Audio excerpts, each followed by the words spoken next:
In Walmart's Who Knewville, everyone ready their cart. Amazing Black Friday deals are about to start. Online and in the app, such great deals to explore. Everything you love from tech, toys, and more. The days to save and the ones to remember. It's only the 25th to the 30th of November. Set your alarms. Don't miss out. These deals are epic, without a doubt. The Who's are all ready, but are you? Walmart Black Friday deals await. Who knew?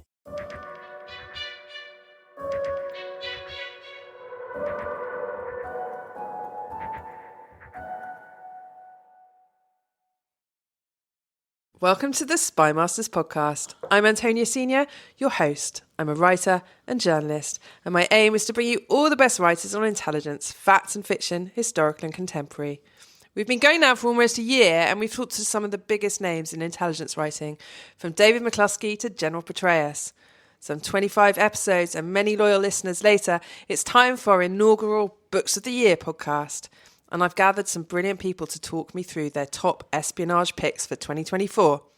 I'm joined by Oliver Webb-Carter, the editor of Aspects of History and host of our sister podcast, the Aspect of History podcast. I've also got with me Thomas Warr. He's a best-selling novelist who writes contemporary spy thrillers. He might also have an alter ego who is an author, a publisher and a raconteur, but he's mainly just Thomas Warr. And we're also delighted to have with us Paul Burke, who's the host of the Crime Time FM podcast. Paul is also writing an encyclopedia of spy fiction, which is coming in 2025. So there's nothing Paul doesn't know about spy fiction. So we've each got 3 picks, and we've got some amazing books on here. And a number of the people that we've got in our picks have appeared on the Spymasters podcast. So don't forget to go back and have a listen if any of these take your fancy. But let's kick off and let's start with Ollie. Who's your first pick for Books of the Year, Ollie? Hello, everyone. Well, my first book is The Siege by Ben Macintyre. And so I picked that because I know we're on Spymasters. And when I initially mentioned that I was going to pick The Siege, you slightly frowned. Well, there were no spies, is what I said. Well, you obviously haven't read it because there are. And it's quite interesting on the Iraqi intelligence service, the Mukhabarat, I think they're called, similar to the Syrian intelligence services in the 80s, because basically the 6 terrorists, the way Macintyre writes it is that, you know, he's really good because he describes the 6 Khuzestani terrorists who are, Khuzastanis are from a place that's also known as Arabistan, which is a region of southwest Iran at the top of the Persian Gulf, and they're right next to Iraq, and it's a very oil-rich area, and they wanted autonomy for their region, and they were basically manipulated by the Iraqi intelligence services. So that's my in for its entry into the Spymasters selection of the year. But and you know, special forces, they often work with spies and stuff like that. And but the 6 guys all have their own backstory, and it's all rather tragic because they're treated terribly by first the Shah and then later the Ayatollah and the regime that is still in power today. And they've the leader of the group, his brother is tortured and murdered. His father is shot in the street by security forces. He's tortured himself. And so as you read along the story of the siege, which everyone remembers as, you know, the SAS bursting in and taking out, you know, all these evil bad guys, you actually realize that, you know, there's more to it than, you know, just 6 faceless terrorists. And it is interesting reading about their backstory. And then, of course, you get all the sort of juicy stuff with SAS and Heckler and Koch machine guns and you know, dark uniforms that, you know, no one had seen people dressed like that. I remember, you know, when you see playback, I think I was 5 or 6 at the time.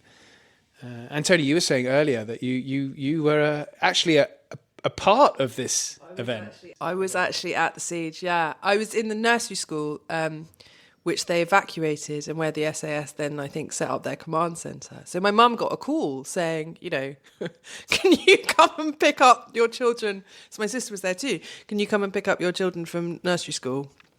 And I think when she arrived to see the kind of unfolding scene with the kind of balaclavas and the, panic, that was quite something. Sadly, I don't remember it. I was 2. I know. But it's probably the only historical event that I've actually had a part in, which is kind of sad because I was only 2. And Macintyre obviously is an extraordinary prose stylist.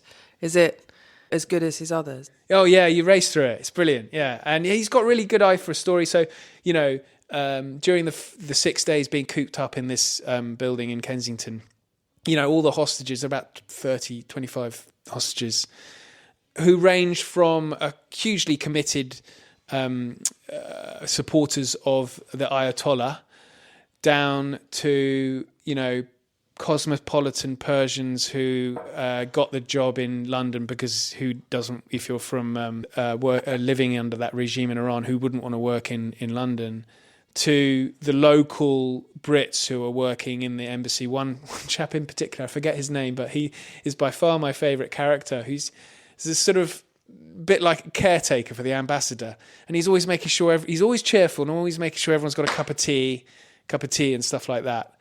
He sort of, nothing phases him, and Macintyre's got a really good eye for characters like that. One of the terrorists is a sort of bit of a ladies' man. He's a sort of young, quite good-looking guy, and there's I won't ruin it for listeners, but there's a very his story takes us right to the end.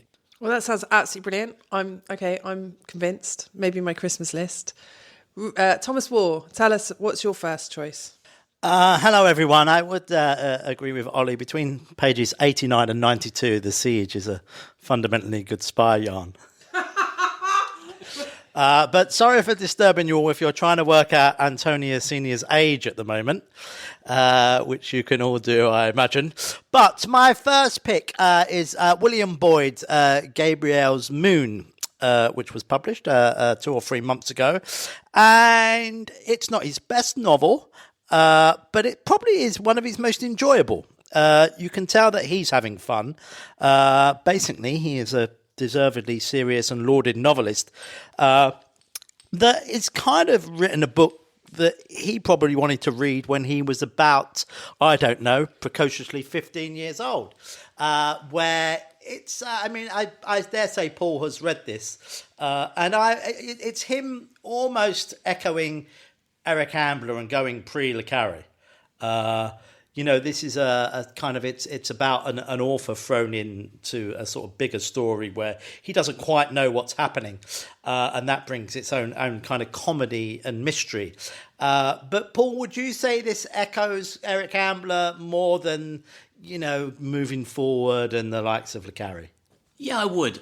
Definitely. I think one of the things about him is this is a literary author who doesn't mind having a popular style, easily readable, and the book works so well in that sense. So, yeah, I would definitely go along with that. I mean, it's harder than you think, though, to write this well. I mean, people like Le Carre and William Boyd, I think the aim is to always try to get to that, perhaps, style and effortlessly good writing. You may not get there, but these guys are great templates and models. There is humour in this book. I mean, the book had me on Hello, where, the protagonist's girlfriend works in the Wimpy. And I thought, okay, I'm going to read on. And I loved it. I mean, I read it in probably about 4 sittings or whatever, which is quite quick for me. And also, I mean, this is it. It's not an overlong book by any stretch of the imagination. This is William Boyd having fun, getting beer and fags money, or Aston Martin money, depends. I just think that people are going to love it, whether they take it on holiday. I mean, I think that it's, and I'll ask Paul this, where there are some elements of cliche in the book, but how much is he consciously putting that in as nods to the genre and the style? Oh, no. Yeah, we love spending time with... I mean, partly I love spending time with him because he's a writer and it gives it a kind of good insight, because although the book's sort of set early 60s, the vanities and anxieties and lack of money of a writer in the early 60s are similar to now. So there are kind of, comedic nods to that. And this kind of, there is a rich tradition of basically writers being protagonists in spy novels, or people from publishing, if you like. And this kind of nails it in a fun way. I think it might have been Le Carré who drew comparisons between writers and spies, because he basically said, I can't remember, obviously he put it immensely better than I'm about to put it, but it was something to do with, you're an observer and you're a kind of stealer of other people's secrets, and you use those secrets in quite a kind of cold-blooded way, and there's a splinter of ice. And I think he was very... I think he was right. I mean, I've never been a spy. I've been a writer. And that splinter of ice is... I did want to be a spy. I was at Cambridge doing intelligence history, and I kind of was expecting any minute to get the tap on the shoulder from one side or the other, and nothing, which, frankly, I'm still bitter about. I got a tap on the shoulder. It was the wimpy. I think Cambridge has contributed enough spies. Yeah, possibly. Never enough. That one sounds excellent, and I think Ollie is interviewing William Boyd, hopefully, in the next week or so, to appear on the Spymasters podcast for us.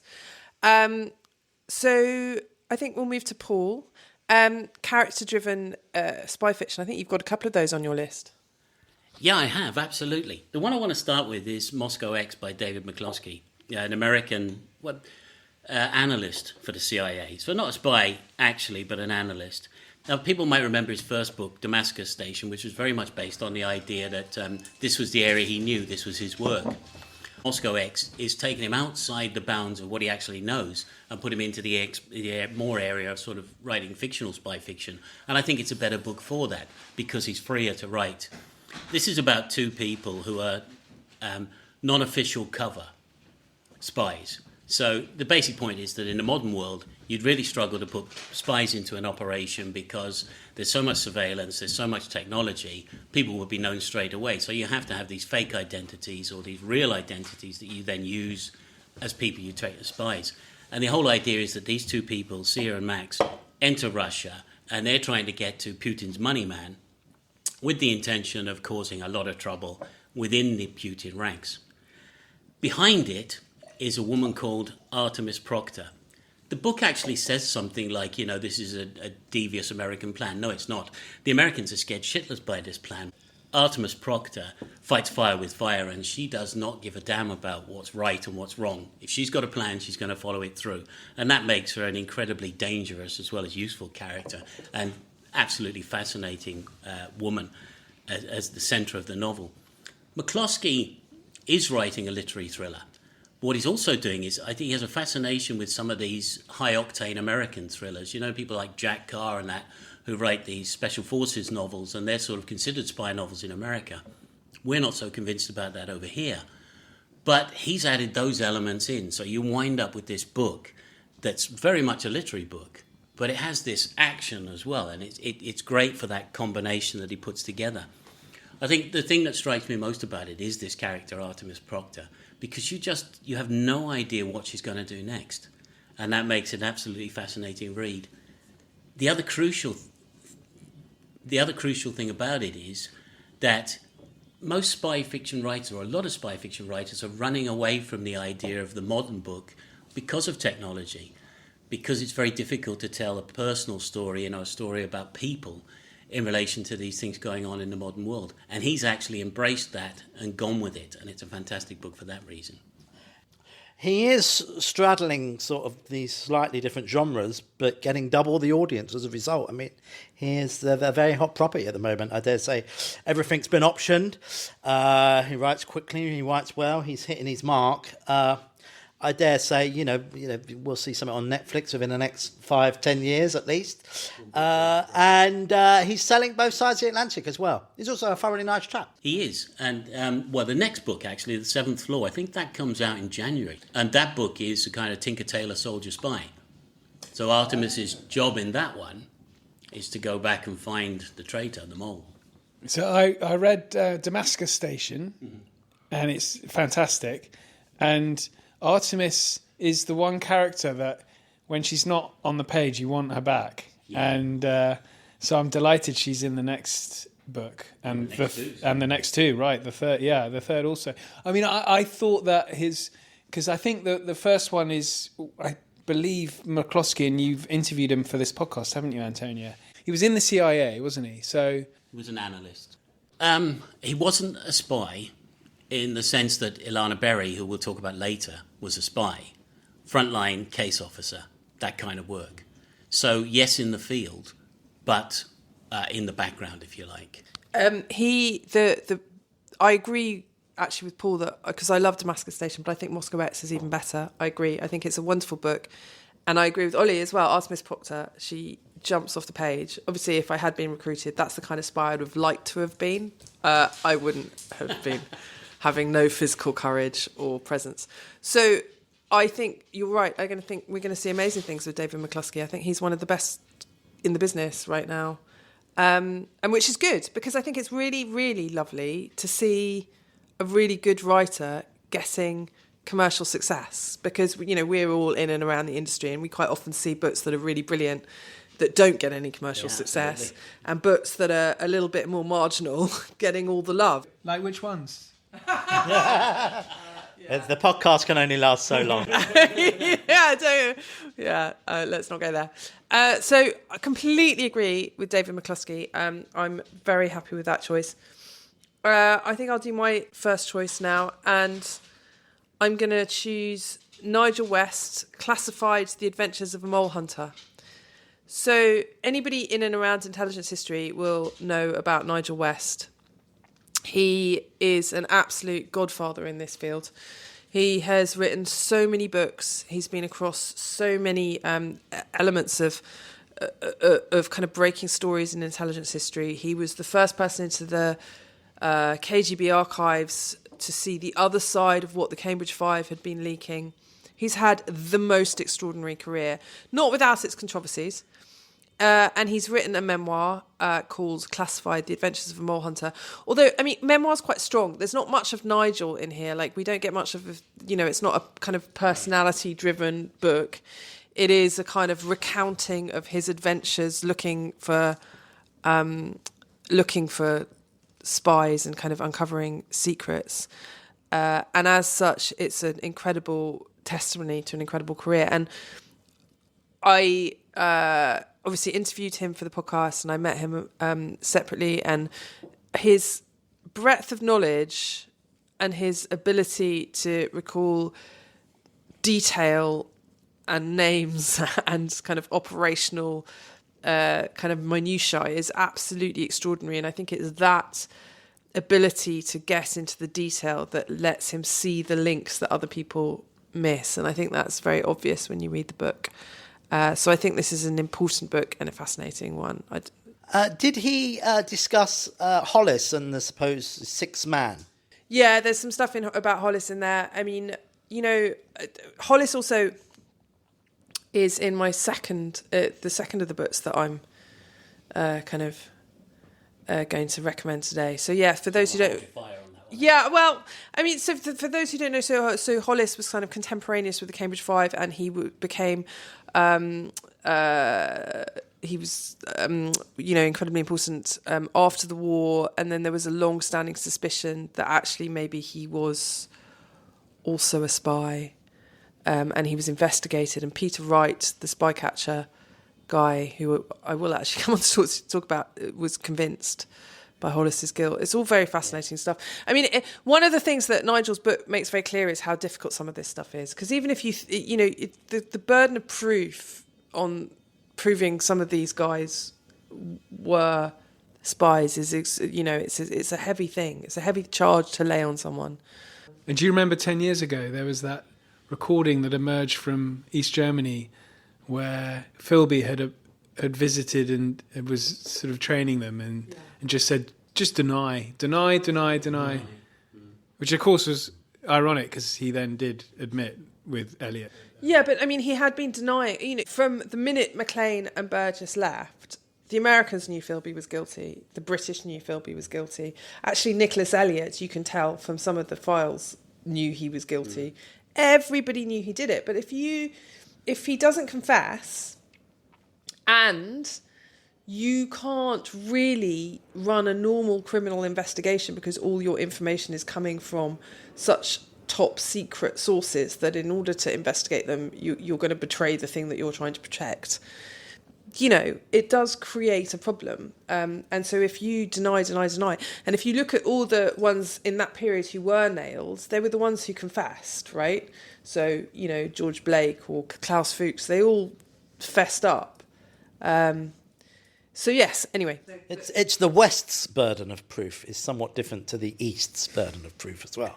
I mean, I think this all the time, right? So MI5 and MI6 get an awful lot of stick for sort of, you know, protecting their own and not nobbling these guys.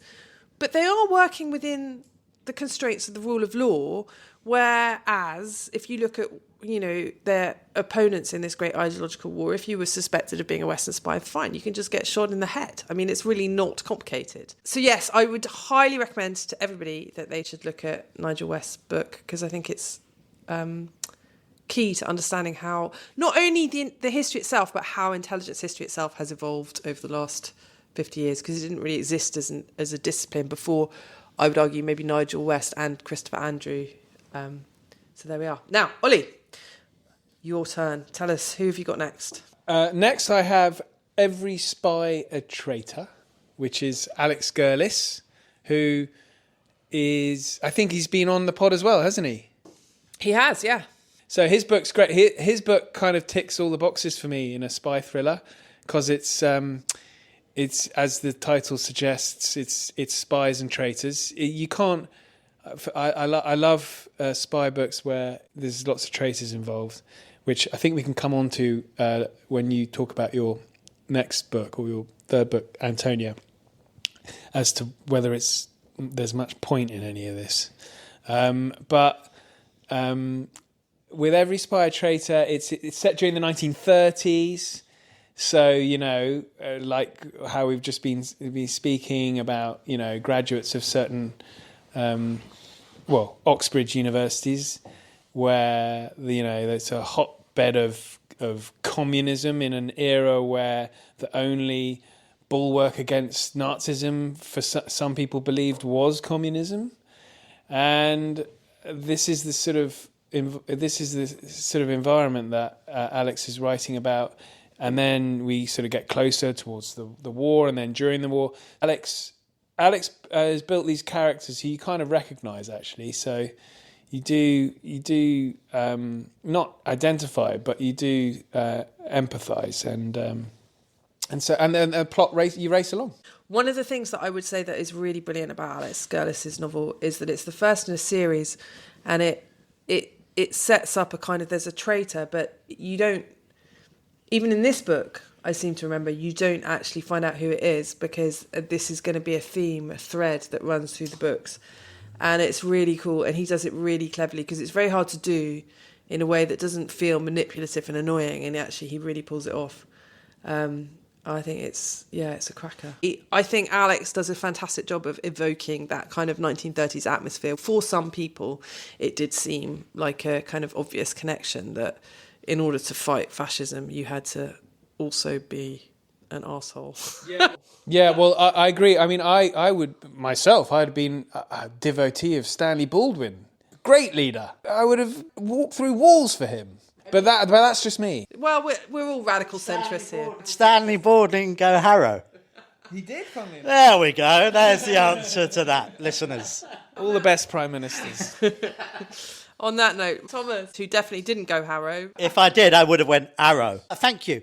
Now, so my next book is bringing it up as a modern spy thriller. I know we've covered quite a few historical ones. So we have Henry Porter's The Enigma Girl, which unfortunately puts Milton Keynes on the map in terms of a setting. Now, hands up, I've known Henry now for about 25 years. I first encountered Henry when I was a ever so humble bookseller in Waterstones, when I couldn't get a job in the Wimpy. And his book came out, A Spy's Life. And I kind of picked this up and loved the cover and started reading it and loved it. It was actually the first spy book that I read. And so you can either thank or blame Henry Porter for Thomas War in some regards. And Henry has just written now a great canon of spy novels. He basically always has great central characters. I mean, in a great tradition, there's always a kind of human story to what he does, whether it's kind of family relationships, it's kind of multi-layered plot. He's dealing with a great protagonist, a kind of burned out spy called Slim Parsons, a great heroine. I mean, one thing is, in spy novels and other books, that men can write great female characters. It's as simple as that, and vice versa, of course. Yes, Antonia's just raised her eyebrow as high as the ceilings in her lovely house, but we can argue the toss about that. So, I mean, this book came out this month, actually, November. And again, it kind of, it demands to be read quite quickly. It's got a kind of multi-layered plot. There's plenty of things going on. And he pulls it all together in the end as well. Hopefully there'll be a sequel involving the same character. He's done this before with the likes of Robert Harland. And it ticks lots of boxes. I mean, one thing is that, again, Henry kind of straddles the fact that these are great kind of human spy stories, but they're dealing with some good contemporary issues. He's kind of got his finger on the pulse as what's... Oh, Hilton stay, your beds are soft and cozy. No lumpy couch, no stiff futon, no shower line at crack of dawn. Oh, Hilton stay. When you want holiday comfort you can count on, it matters where you stay. Enjoy comfortable rooms and friendly service when you stay with Hilton instead. Save up to 25% this season when you book with Hilton. Hilton for the stay. Terms apply. With new, gentler scented Clorox disinfecting wipes, clean finally smells as good as it feels. On everything from lamps to ceiling fans. Even on your kid's toy shark. Oh, ouch. Clorox disinfecting wipes. Now available in... Ooh, crisp lemon. Find it on Amazon. Clorox. Clean feels good. I think one of the things about it is, with Henry's fiction in general, is that he's written books about the kind of people who are in the intelligence services. The intelligence services actually were much more diverse than the books were, for many decades probably, to be fair. And Henry Porter's been the kind of author leading the way with saying, yeah, but, women characters with different backgrounds. So he's been doing that for a long time. And this book...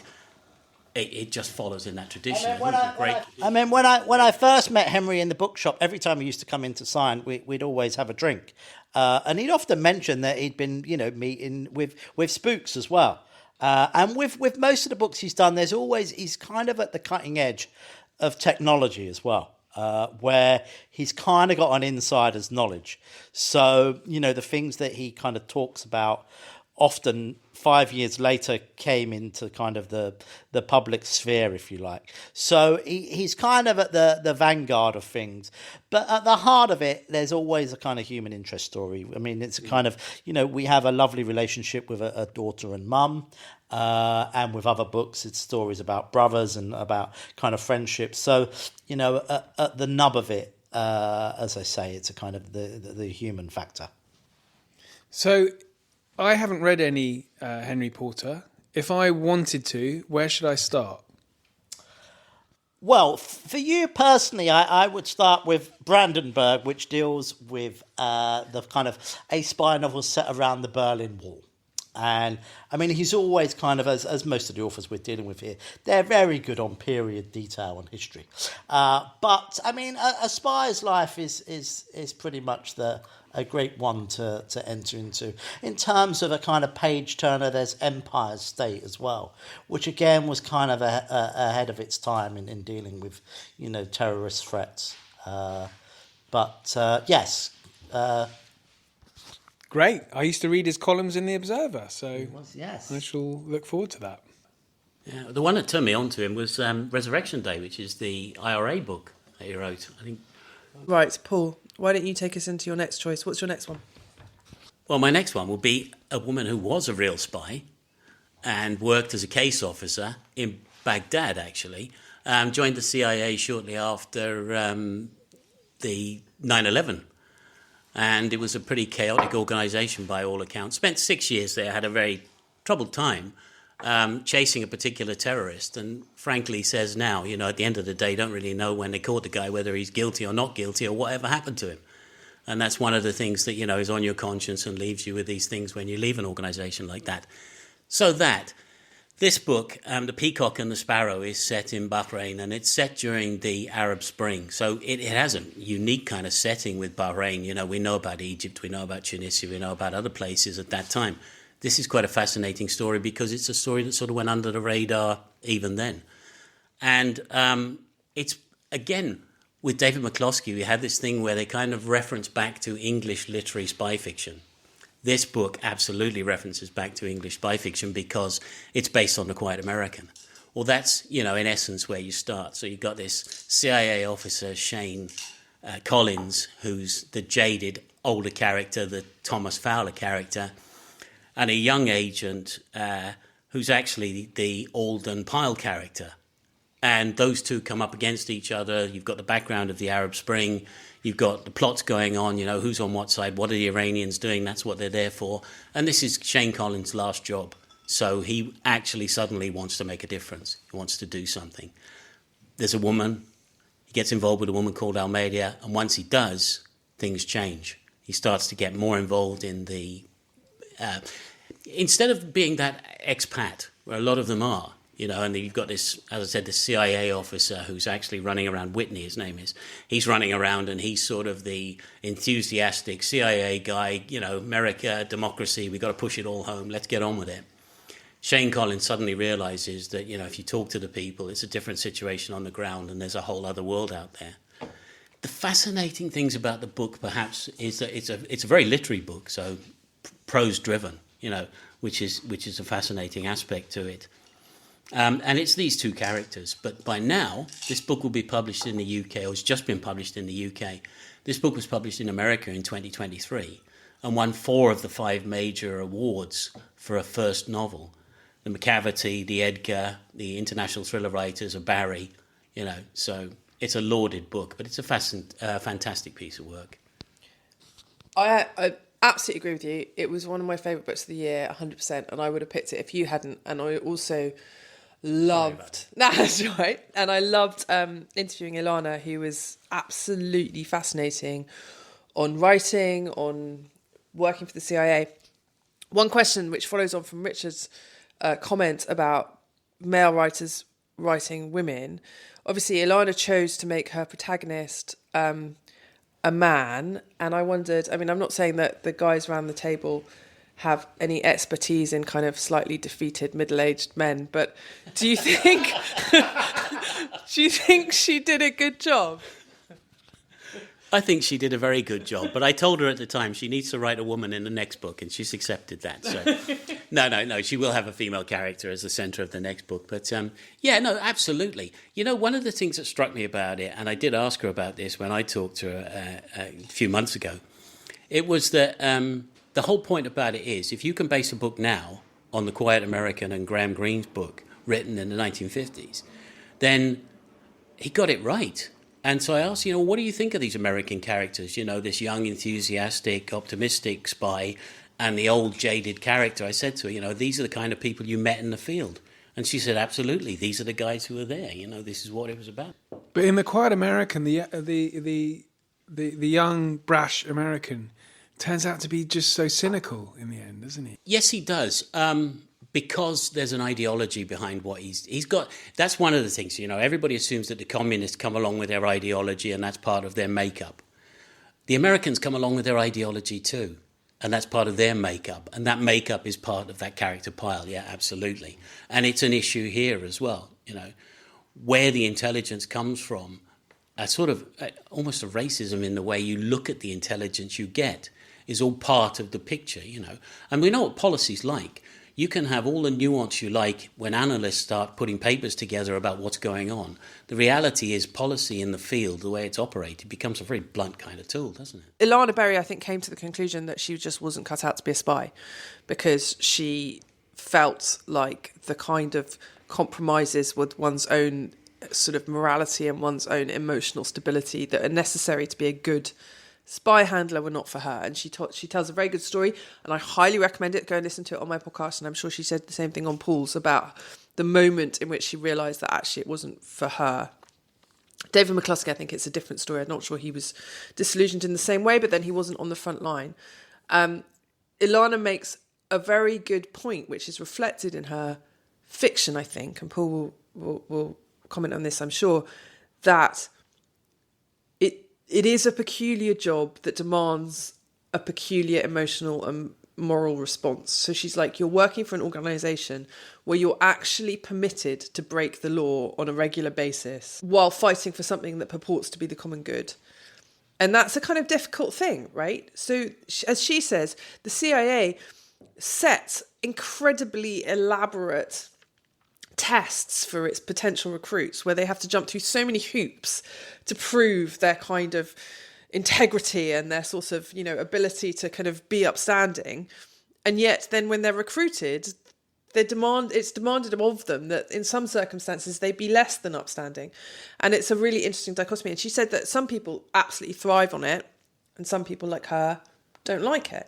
And I think it's exactly that. It's exactly that gap between the kind of professed moral high ground of the kind of ideological background to what the CIA is trying to do versus the kind of grubbiness that occasionally appears on the ground, that is exactly why spy fiction is so often so fertile as a kind of source for human stories.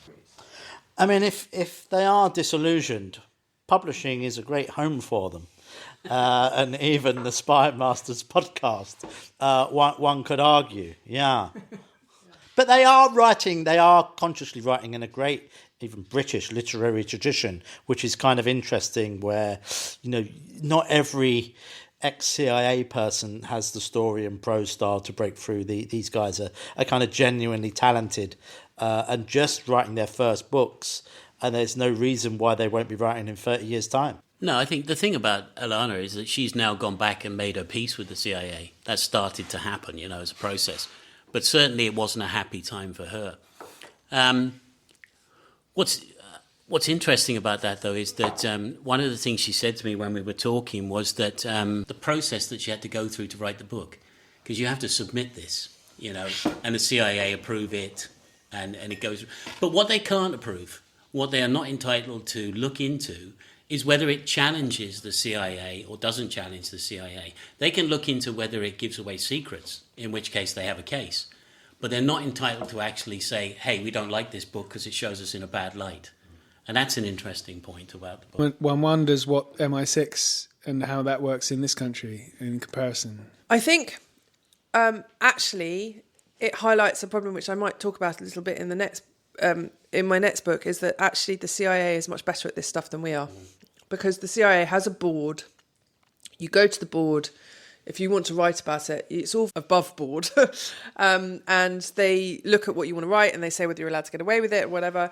And both David McCloskey and Ilana said to me that actually the board demanded virtually no changes. And the only change they really asked for are things that are potentially revealing or revealing of details that could compromise agents in the field, right? Everything else is kind of fine. But actually, do you know what? That brings me on beautifully as a segue to my book, which is the next one, which is To Catch a Spy by Tim Tate, which is about the Spycatcher affair. And it does raise some questions about the British government's attitude to the secrecy of the intelligence services and the kind of absurdities that creates. So Peter Wright was a whistleblower. He became convinced that there were more spies at large within British intelligence, including people like Roger Hollis. He wrote a book about his time at MI5, and the British government tried to stop it being published. It was an absolute fiasco from start to finish. The whole thing was a complete joke. And Tim Tate, who writes the book, he writes fantastically. I mean, this could be quite a dry subject because it's kind of legal battles over publishing and stuff. But not in Tim Tate's hands. It's absolutely riveting. And part of the issue is exactly this kind of weird pretense that persisted for a long time in Britain that MI6 didn't even exist. So there's like this absurd moment in the Spycatcher trial in Australia where, you know, they're fighting over the kind of whether this book can be published or not. And somebody, and the kind of villain of Tim Tate's book is Margaret Thatcher's private secretary, Robert Armstrong, who goes out and makes an absolute tit of himself on the stand. And in one of the moments of the trial, somebody says something about MI6 and he completely panics on the stand because he can't officially admit in court that it even exists. I mean, it's absolutely absurd. He was cabinet secretary, wasn't he? Yeah. Yeah, I met him once. Did you? Yeah. I met him at... my dad dragged me to an old Antonian event. Right. And the talk was given by Robin Butler, the cabinet secretary under Margaret Thatcher and Tony Blair. Yeah. And I was chatting to Robin Butler saying, we're the only two old Harrovians in here. Ha, ha, ha. That's what passed it as a joke. Anyway, we were chatting and along. It may not pass as a joke now. No. The listeners are spilling their tea, going, Jesus. The listeners are switching off. Yeah, they're switching off. They're muting me. But then Robert Armstrong sidled up. Hello, Robin. I can imagine him sidling. He did sidle up. He very much sidled up. The one moment he wasn't there, the next moment he was. But yes, he gave the famous quote about being economical with the truth. Yeah, he did. Yeah, and all of this is laid out in excoriating detail in Tim Tate's book, and I would highly recommend it. I quite want to explore this notion of the kind of difference between fiction and fact, and Paul, your third book, I think, is quite an interesting thing because it's written as if it's fiction, but it's a book of fact, and that sort of is an interesting development, and there's more of these coming out. Tell us about the book. Yeah, it is an interesting thing. It's the way that factual books are written with a sense of mystery. So they tell you a story, and they want to tell it in a fictional way, in a sense. And you'll get to a punchline, if you like, rather than it's something that you know anyway. And that kind of is true with this book. It's like withholding information, which is the thing you do in fiction, is something that you do in a factual book as well. The essence of this book, it's Henry Hemming's 4 Shots in the Night, a true story of espionage, murder and justice in Northern Ireland. It's about the death of a British spy within the IRA who may well have been killed by another member of the IRA, a person we know as Steak Knife. Now, Steak Knife, the question recently has come up about Steak Knife because of the inquiries and the law proceedings that have gone around this man, and it's a question of whether, as a spy, he actually did more harm than good in terms of actually carrying out IRA operations as opposed to actually just helping us with information. And that whole grey area that you get into. So it is about a specific man called the General who was murdered and who might be behind that murder, including this man Steak Knife, you know. But what you actually get in the book, and why I think this book is elevated, actually becomes a really interesting story, is not this personal story. It's actually how it goes into the story of the whole history of Operation Chiffon. And this is the whole thing about how we got to the peace process and how we got to where we are now, as opposed to, you know, the situation we had with the IRA, the bombings, what happened in 1972, you know, with the peace march and so on, all those sorts of things, you know, the campaigns that were going on, how that actually developed into the peace process. And that's another spy story. It starts with spies. It starts with people talking on both sides. These people were talking possibly an awful lot longer than anybody realizes they actually were talking. But the fact that the IRA knew it was riddled with spies and that, you know, just practically there wasn't a chance that this was just going to go on forever. And that fascinating story, if you really don't know the story of what happened in Northern Ireland, how the war started, if you like, how the troubles started, rather, and how that led to the peace process, this book lays it out almost perfectly, I think. I have. Actually, I'm glad you mentioned Operation Chiffon, the operation, because the book written by Peter Taylor, Operation Chiffon, covers this.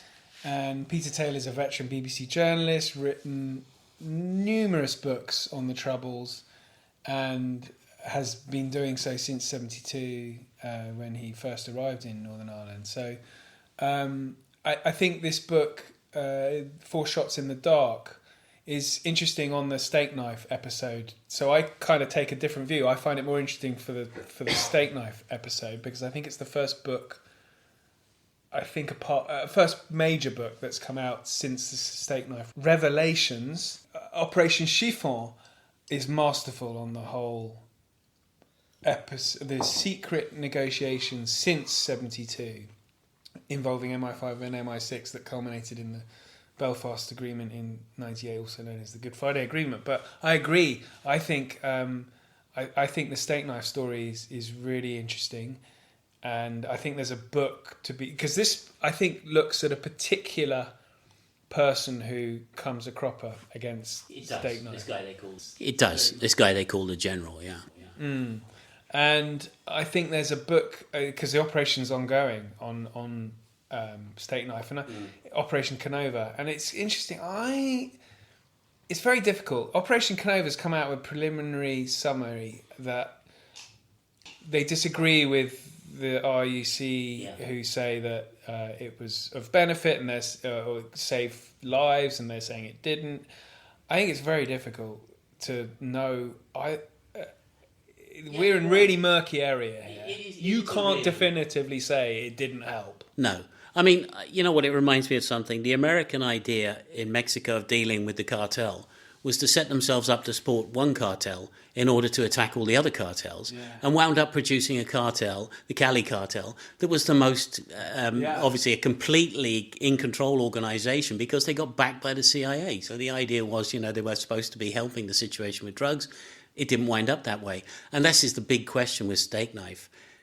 In doing what he did for the British and informing and helping sometimes to provide information on operations, how much was he still involved in operations? How much was this going on, But this also does make it clear, perhaps for people who don't know the story all that well, the role of Sinn Féin.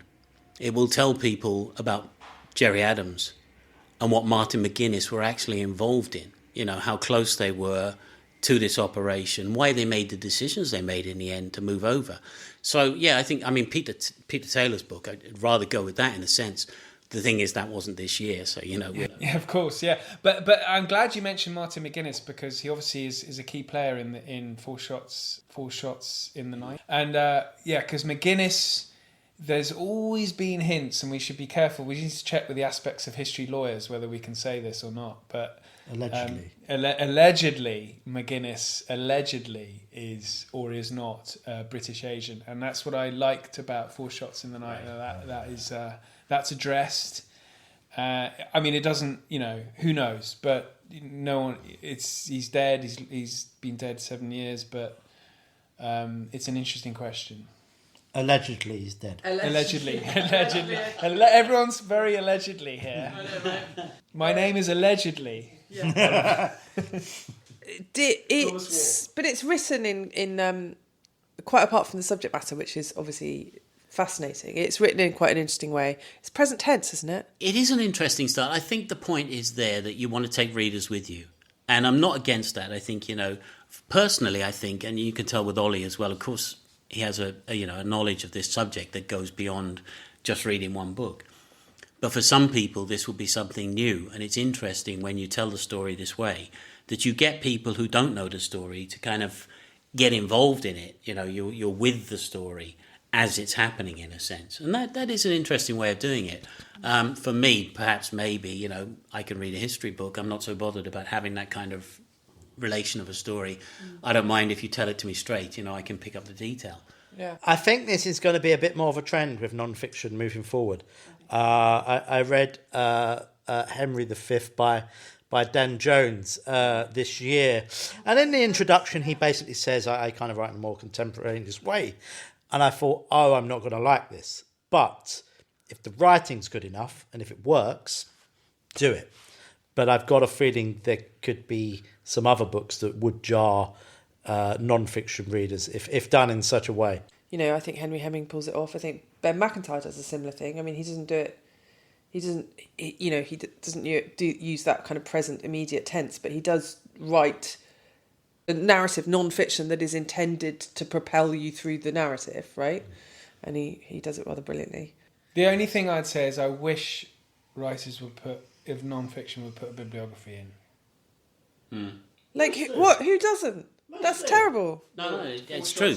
There is a trend to do that now, where you've told a narrative story, so you're happy you've told a story. I think There should be a bibliography, and there should be footnotes and citations. Oh no, there are notes. Certainly there are notes, But but there's no bibliography. Last but not least is Midnight in Vienna by Jane Finn. Now, I think I'm right in saying we all know Jane around the table. And she's wonderful. She is smart, fun, decent, and all of this stuff kind of comes through in this book, where it's fun. There's a kind of moral centre, and it's incredibly intelligent. Where, I mean, again, as I sort of, discussed this before, where spy fiction is the kind of bastard offspring of crime fiction. Jane's book, it's basically a murder mystery set partly within the espionage world, but also partly in this kind of literary world as well. She's brilliant where she doesn't labour it. She's done the research, but the colour is kind of measured to keep a sense of pace. And she has comfortably written one of the kind of, whether you call it a great murder mystery or great spy novel of the year. The heroine is, you want to spend time in her company. There's these great kind of cameos of Dorothy L. Sayers as well. The way that she portrays Vienna and London, she's basically, read the newspapers at the time, but doesn't kind of, again, over-labour things with her research. And it's take this book on holiday, or if you're alone at Christmas and you've watched Die Hard already, read this book. I agree. I love this book. I thought you were going to say you agree you're going to watch Die Hard on your own at Christmas, and then I will be doing that as well. And Where Eagles Dare. With a vengeance. But Jane's book is great, and I gave my wife, who is a very highly discerning reader, I gave her two previous novels, Widowland and Queen High, and she, of all the books I give her, these are the two that she said, I'm so glad you gave me those to read. I should just point out to our lovely listeners that, as is traditional with aspects of history, affiliated podcasts and their Books of the Year special, there is a certain amount of imbibing of port and lemonade and other things. I think we're just sort of kind of inhabiting the spirits of the Cambridge Five in this particular podcast. So we're going to move on before I just wibble any further. Shall I just go? Yeah, Ollie, you just go. Ollie's book. Tell us about your book, Ollie. My third is, and the last, yes, is The Secret Hours, Mick Heron. And I'm sure listeners will be aware of Mick Heron, of course, the novels, the TV show, Slow Horses. I'm going to say something sacrilegious. I can remember the first Slow Horses novel, which involved a far-right plot. But if you asked me to name any of the plots in any of the others, I couldn't tell you. Because they've all merged into one. And I love Jackson Lamb. I think they're brilliantly written. I love reading them. But I have no idea what any of them any of the others are about. And what I loved about The Secret Hours is it's just the same universe. It's the Regent's Park building. Slough House. It's a kind of lead-in, isn't it? Yeah. I love the fact that it's different, but it's the same. And so as I've said just now, it does sound like I'm getting slightly disillusioned with the Slough House novels. I am. To be honest, they're very low. The latest one is low down on my list to read. When you look at it, right, when one of the interesting things about the kind of spy novel that came in with Len Dayton and John le Carré is that your own side are as dangerous as the people you're fighting against. It's the office politics, if you like, as a way of putting it. Nobody's ever made the office politics as brilliant and as exciting as Mick Heron has. And that's what he's done absolutely fascinatingly. So it's not so much about spy stories, who did what to who and why. It's just those relationships between people. Would you agree? Yeah, but the one thing I find that odd, though, is because I'm sure we've all worked in offices and where the stakes are so low. And in this world, the stakes are high.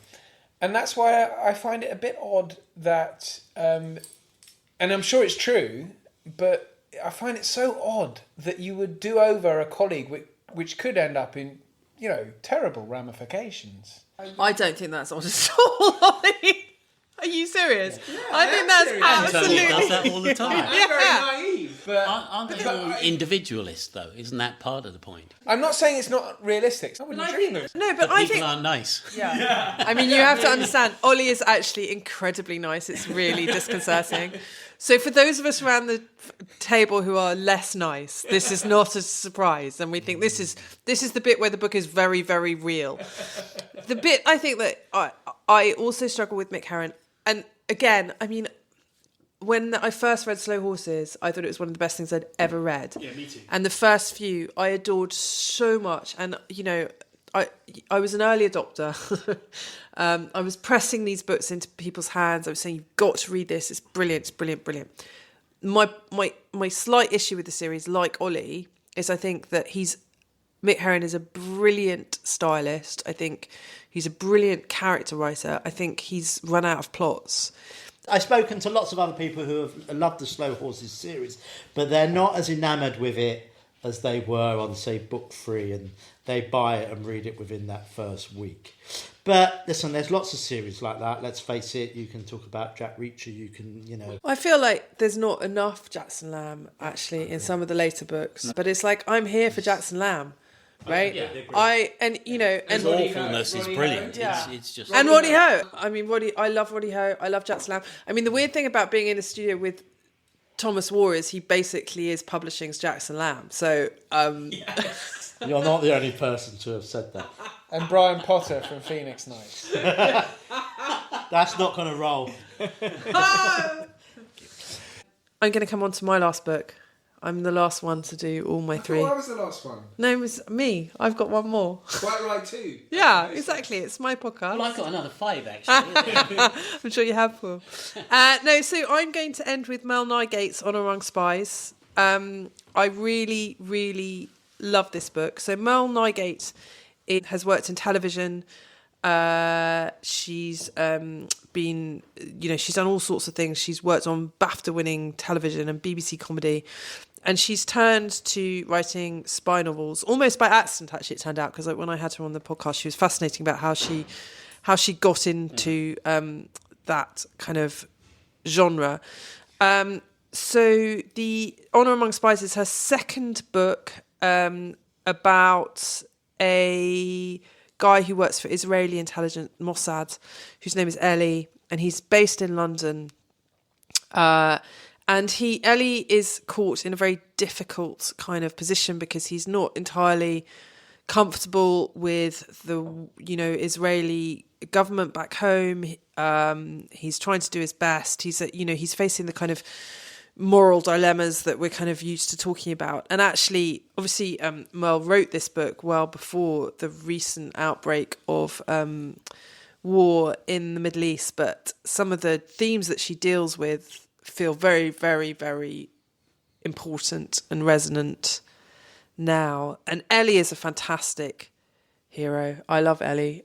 Paul, you've read this book. You like this book as well. Oh, I like this book very much. He is. He's a spy who's kind of in trouble, so he wants to get back in the game, and he comes up with this scheme. And maybe we shouldn't tell people too much about it, except to say that when you read the book, you'll realise just how relevant the plot is to what's going on in the modern world. Yeah, amazingly, because I mean, again, we're sort of talking without wanting to give too much away, but Mossad has come to people's attention for some of the schemes that it's been running in recent months, and Merle now feels like a bit of a kind of prophetess, doesn't she? A portent. Yes. which is a sign of a really amazing writer, actually, that she can imagine a fictional world so precisely that actually she can create something that then starts to feel non-fictional.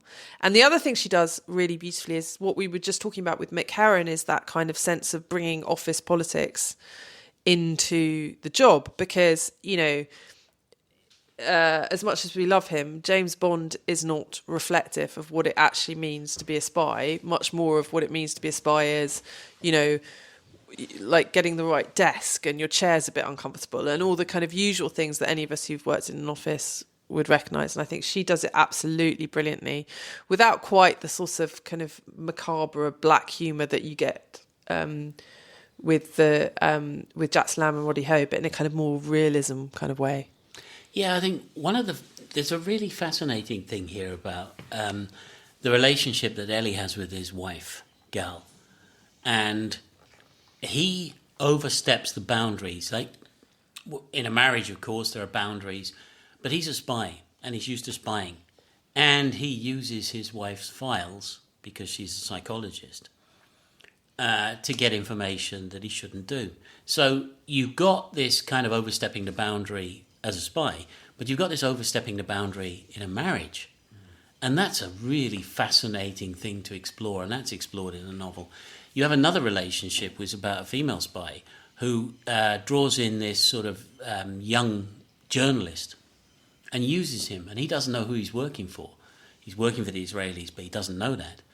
And how she uses him, but the effect on her of actually using him rather than, you know, being friends or sharing the information. You know, he's a tool, she uses him, and that comes out. And it's that thing about the boundaries between what's decent, what you do in normal life, and what you do as a spy. Right, I think that's exactly right. And it's, you know, where we were talking about earlier, which, you know, Ilana Berry experienced when she was trying to do it herself for real, is that not everybody is cut out. Good at telling everyone what they wanted to hear.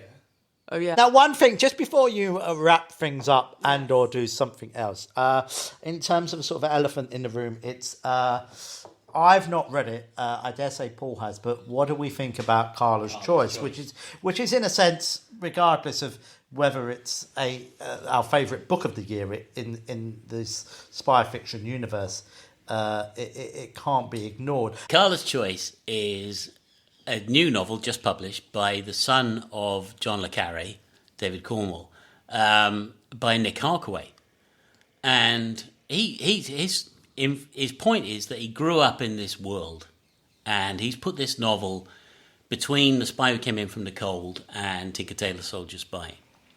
So it's about Carla, and it's about George Smiley, and it's a story that slots into that period. Does it work? I kind of wanted not to like it and not to think that it would work, because I don't like this idea of somebody doing something like that. It takes a lot of chutzpah to do something like this, not even if you're the son of a great writer, you know, to just write a book about it. Especially if you're his son. Yeah, maybe. The point is, though, in all honesty, it's a bloody good read. It really is. Does it feel like John le Carré? Yeah, it kind of does. I mean, he gets the characters. So, for instance, Smiley, or all the characters you're familiar with, you know, who come into this story, they actually do feel like the right characters. Their voice, their tone, the way they speak, the way they act, how you get a story revealed. All of these things kind of do feel like they would if you were reading a John le Carré novel. I can only say, yeah, I really was impressed by it. It's a very good read. For me, it does border along the sacrilegious. It is nepotism in a way. But from the reviews that I've read, and I'm still being a bit ornery and won't read it myself, it's a great book, and it's a way in for new readers to discover the Smiley universe. So thumbs up to that. Guys, we are in danger of turning this into a gin-fueled John le Carré Appreciation Society. So I think we should probably bring this Books of Year to a close, because John le Carré is also not eligible for the 2024 Books of the Year. So listen, thank you so much. All the books are fantastic choices, and hopefully we'll give our listeners some excellent ideas for themselves and for Christmas presents. So thank you for coming on, and thank you for listening.